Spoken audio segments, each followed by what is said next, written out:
असलकुम everyone, welcome to my YouTube channel वांगशन one shot F. आज का न्यू पार्ट लेकर आ चुकी हूँ, तो चलिए स्टार्ट करते हैं आज के न्यू पार्ट को। सो गाइस, उस पार्ट में हमने देखा था कि वांग जी उस दानव से फाइट कर रहा था और वो दानव भी वांग जी के ऊपर भारी पड़ रहा था। इधर सीन कट होता है, रात के टाइम विंग सो रहा था। अचानक से उसे एक बुरा सपना आता है और वो उठ जाता है। वो उठकर वांग जी को याद करने लगता है। वो रो रहा था। उसे रोते हुए सुनकर जियांग चैंग अपने कमरे से बाहर आता है। उसने कहा, क्या विंग रो रहा है? वो दौड़कर विंग के पास आ गया। उसने विंग को देखा। उसने कहा, लानसन बहुत बड़ी मुसीबत में है। फिर जियांग चैंग ने कहा, तुम पागल हो गया? वांग जी बिल्कुल ठीक है। उसने खत भेजा था कि वो सही सलामत अपने घर पहुंच चुका है। तुम क्यों घबरा रहे हो विंग?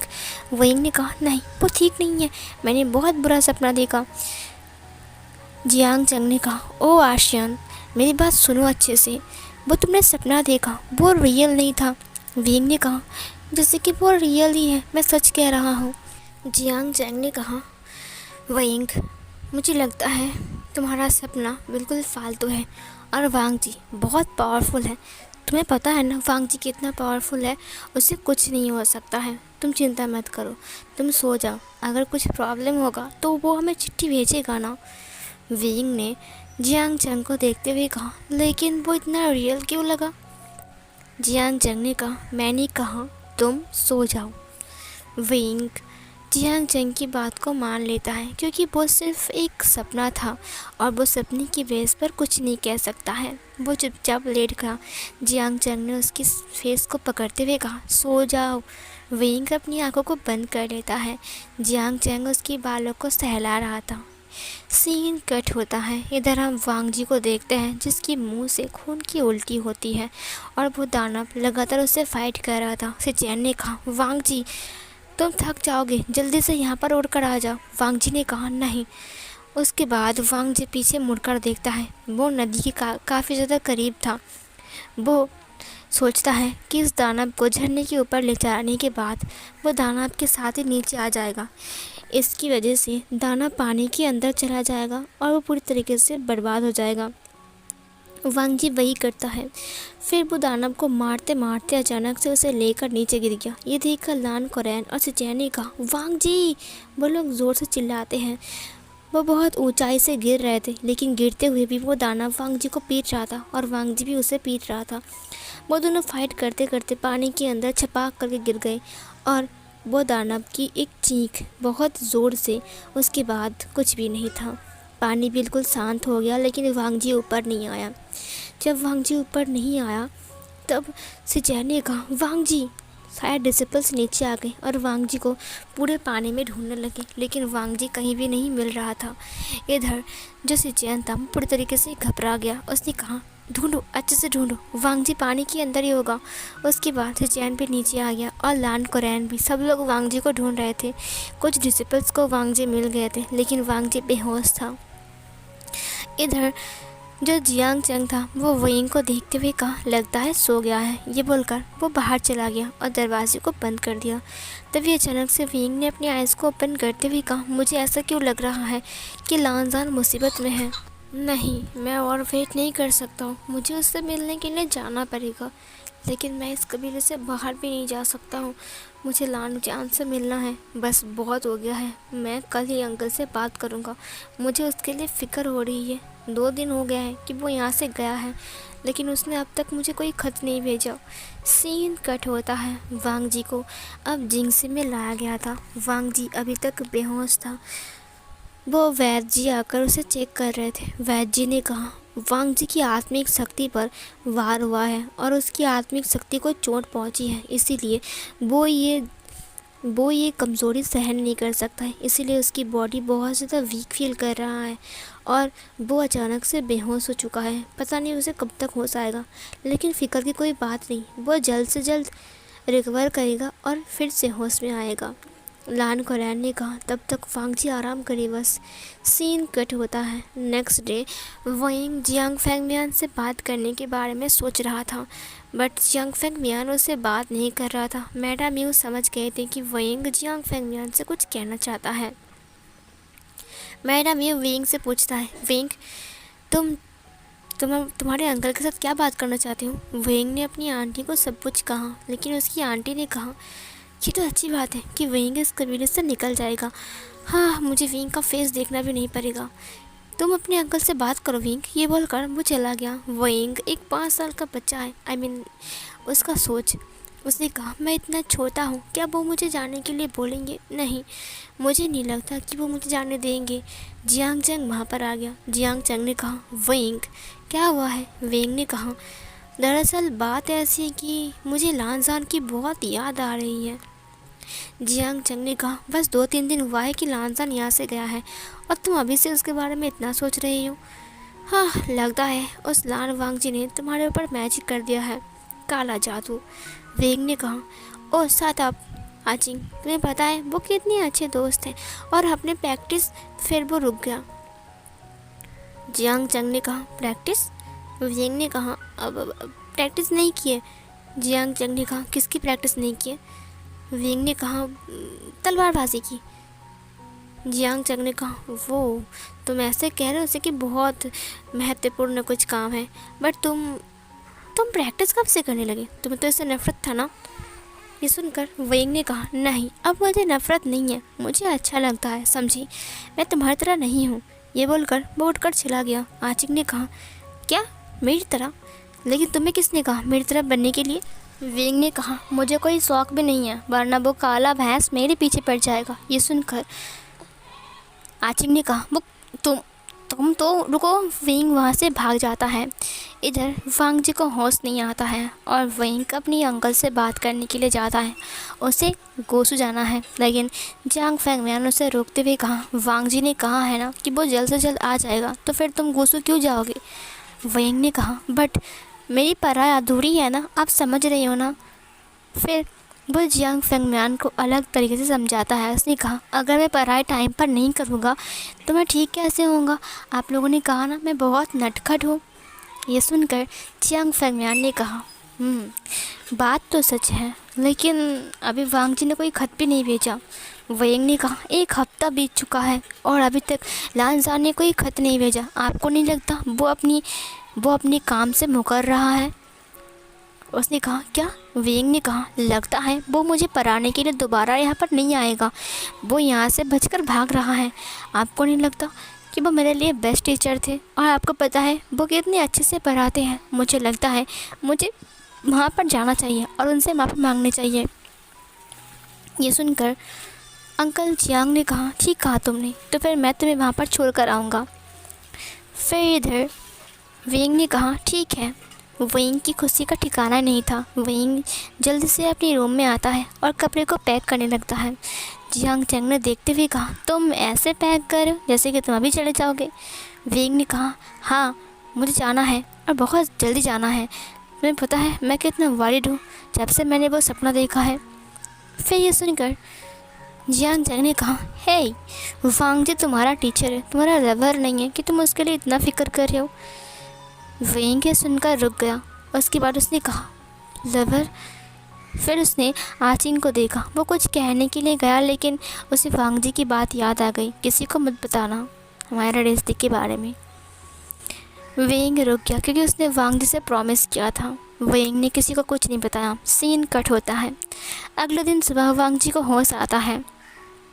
वांग जी का सिर चकरा रहा था। वांग जी उठकर बैठ गया। तभी डिसिपल ने उसे देखते हुए कहा राजकुमार लान को होश आ गया है। सेकंड प्रिंस लान वांग जी को होश आ गया है। ये बोलकर वो वहाँ से दौड़ लगाता है। सिचेन और लान कुरैन वहाँ पर आते हुए कहा वांग जी तुम्हें होश आ गया, तुम ठीक तो हो ना? वो लोग वांग जी को चेक करने के लिए आते हैं। वहाँ पर वैद्य जी आते हैं और वांग जी का चेकअप करते हैं। उसके बाद वैद्य जी ने कहा वांग जी बिल्कुल ठीक है, मुझे लगता है कि वांग जी थोड़ा कमज़ोर फील कर रहा है। वांग जी ने कहा मुझे कुछ नहीं हुआ है, बस थोड़ा सिर चकरा रहा है और ऐसा लग रहा है जैसे कि मैंने कितने दिनों से नहीं खाया है। सिचैन ने कहा हाँ वांग जी, क्योंकि तुम हफ्तों से बेहोश थे। वांग जी सिचैन को देखते हुए कहा और दानाबो का क्या हुआ? क्या वो मर गए या फिर भाग गए? ये सुनकर लान कुरैन ने कहा तुमने कर दिखाया वांग जी। वांग जी उठकर खड़ा हो गया। तभी वो उसका पैर लड़खड़ा गया। वांग जी संभालते हुए कहा दाना बाहर चुके हैं। फिर सेजैन ने कहा, हाँ अब 1 हफ्ता बीत चुका है और तुम पूरे 1 हफ्ते से बेहोश थे। तुम्हें होश में नहीं लाने के लिए हमने कितना कुछ किया। वांग जी ने कहा, 1 हफ्ता? 1 हफ्ता बीत चुका है, इसका मतलब मैंने विंग को कोई चिट्ठी भी नहीं भेजा है, उसने अपने माइंड में कहा। सेजैन ने कहा, तुम बिल्कुल ठीक हो, मैं तुम्हारे लिए सूप बेचता हूँ, तुम उससे पी लेना, तुम थोड़ा कमज़ोर लग रहे हो। वांग जी ने कहा, ओके गगा। उसके बाद उसका अंकल और उसका भाई चले गए वहाँ से। वांग जी बैठ गया। वो एक ब्रश को लेते हुए कहा, नहीं मैंने 1 हफ्ते से वयिंग को चिट्ठी नहीं लिखा। वयिंग शायद मेरे लिए बहुत फ़िक्र कर रहा होगा। फिर वो लिखना स्टार्ट करता है। थोड़ी देर बाद डोर पर नॉक होती है। एक डिसिपल वहाँ पर आया था। उसने कहा, जी लान गुरु ने आपको बुलाया है। ये सुनकर वांग जी ने कहा, ठीक है मैं जाता हूँ। उसके बाद वांग जी खड़ा हो गया।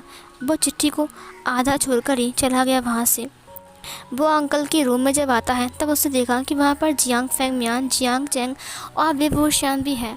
ये देखकर वो काफ़ी ज़्यादा हैरान था। क्या? विभूषण वांग जी को देखते हुए कहा, लान सान क्या तुम ठीक हो? ये बोलकर वो उठ गया और उसके पास आने लगा। तभी वांग जी ने उसे हाथ से इशारा किया और कहा, मैं ठीक हूँ विभूषण। वयिंग उसे देखते हुए कहा, लान सान तुम्हें क्या हुआ है? लान वांग जी ने कहा, तुम यहाँ पर क्या कर रहे हो विभूषण? विभूषण ने कहा, वो दरअसल तुम 1 हफ्ते से कोई चिट्ठी नहीं भेज रहे थे और मुझे लगा शायद तुम्हारी तबीयत ख़राब भी हो सकती है, तो मैं तुमसे मिलने के लिए आ गया। और बताएं, मैं तुम्हारे लिए एक बुरा सपना भी देखा। वांग जी ने कहा, तुम्हें मेरे लिए इतना फ़िक्र करने की कोई ज़रूरत नहीं है विंग। विंग के सुनकर पूरी तरीके से हैरान था। जियांग फेंगमियान ने कहा, मैंने विंग से लाखों बार कहा लेकिन विंग मेरी बात नहीं मान रहा है। दरअसल विंग और तुम बहुत अच्छे दोस्त बन चुके हो ना, इसीलिए विंग तुम्हारे लिए इतना फ़िक्र कर रहा है। मुझे लगता है कि अब विंग इतना अच्छा दोस्त बन चुका है कि अपने दोस्त को छोड़कर नहीं रह पा रहा है। ये सुनकर वांग जी ने विंग को देखा। फिर लान कोरैन ने कहा, हो सकता है क्योंकि वांग जी वहाँ पर इतने दिन तो था। ये सुनकर जियांग फेंगमियान ने कहा, सही कहा आपने। और विंग हमेशा वांग जी के साथ घूमना फिरना, खाना खाना, प्रैक्टिस करना, पढ़ाई करना, सब कुछ। विंग वांग जी को देख रहा था लेकिन वांग जी के होठों पे ना ही स्माइल था और ना ही उसकी आंखों में वो खुशी झांक रही थी। उसे सिर्फ गुस्से में नज़र आ रहा था। विंग ने कहा, क्या तुम खुश नहीं हो कि मैं यहाँ पर आया हूँ? बट वांग जी ने कोई जवाब नहीं दिया। विंग ने धीरे से वो सवाल किया था। विंग को बहुत बुरा लगता है क्योंकि वांग जी ने विंग को जवाब नहीं दिया। जियांग फेंगमियान ने कहा, मुझे लगता है कि वांग जी को अब जाना चाहिए हमारे साथ। मैं चाहता हूँ कि वो विंग को फिर से शिक्षा दे। लान कोरैन ने कहा, वांग जी की तबीयत ख़राब है इसीलिए वांग जी नहीं जा सकता है। ये सुनकर विंग वांग जी की तरफ देखता है। उसने कहा, तबीयत ख़राब है, क्या हुआ है तुम्हें? उसने उसकी फॉरहेड को चेक किया। वांग जी ने कहा, मैं ठीक हूँ विंग।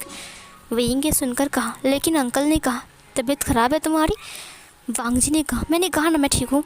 विंग खड़ा हो गया। उसने कहा, इसने ज़ोर से क्यों बोला? फिर इधर लान कोरैन ने कहा, मुझे लगता है कि वांग जी कुछ दिन आराम करेगा और उसे आराम करना भी चाहिए क्योंकि उसकी तबीयत अभी सुधर नहीं रही है।